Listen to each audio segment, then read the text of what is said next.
Hey there, coding warriors. Got an interview coming, or maybe you're just looking up to level your problem solving skills? Well, today we are diving into one of the most classic lead code challenges, rotating a 2D matrix by 90-degree in place. And trust me, this problem is more than just a brain teaser. It's a stepping stone to mastering algorithms used in graphics, data manipulations, and so much more. Let's unlock this puzzle together. Stick around. By the end of this video, you'll not only understand it but also own it. The goal here is simple. Take a square n by n matrix, let's say 3x3 grid, and rotate it 90-degree clockwise. But there is a twist. You must perform the rotation in place, meaning you can't use extra space to create a new matrix, and everything happens inside the original matrix. So how do we rotate the matrix without creating this a new one? Let's break the problem in two parts. Transpose the matrix. This means flipping it over its diagonal, so rows becomes columns. Reverse each row. This will give us the final rotated matrix. Let's start by calling the rotate method from the main function. We define a 2D array matrix which is initialized as a jagged array. Next, we pass the matrix to the rotate method and print the output using a loop to confirm the result. Now, inside the rotate method, the first thing we do is determine the size of the matrix and by accessing the length property. Since there is an n by n matrix, n represents both the number of rows and the number of columns. Here's the first major step: transpose the matrix. We start by looping through each row with the outer loop I. For each row, we loop through the columns using j starting from I plus 1 to avoid redundant swaps or swapping elements on the diagonal.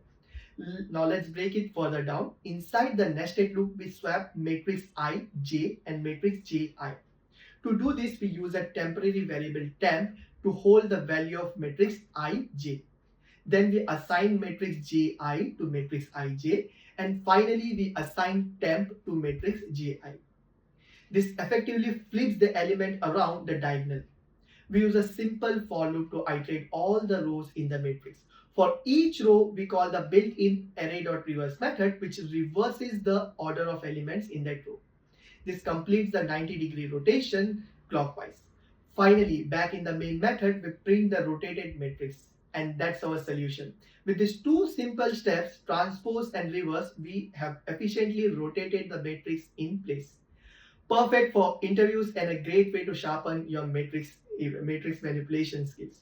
Here's the tip. Practice tracing the changes step by step on paper. It'll help you understand the transformation better. Plus, once you have get the hang of this pattern, you can solve similar problems like this, like rotating 180-degree or 270 degrees. Now you know how to solve this matrix rotation problem like a pro. You have not only cracked a classic LeetCode challenge, but also strengthened your understanding of matrix transformation.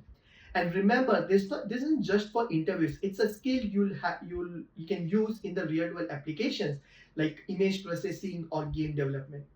And now it's your turn to try this out. Drop a comment if you have nailed it or if you ran into any issues. I'd love to hear from you to help you out. If you have enjoyed this breakdown, smash that like button, subscribe for more awesome coding content, and hit the bell so that you don't miss a thing. Keep coding, stay curious, and I'll see you in the next one.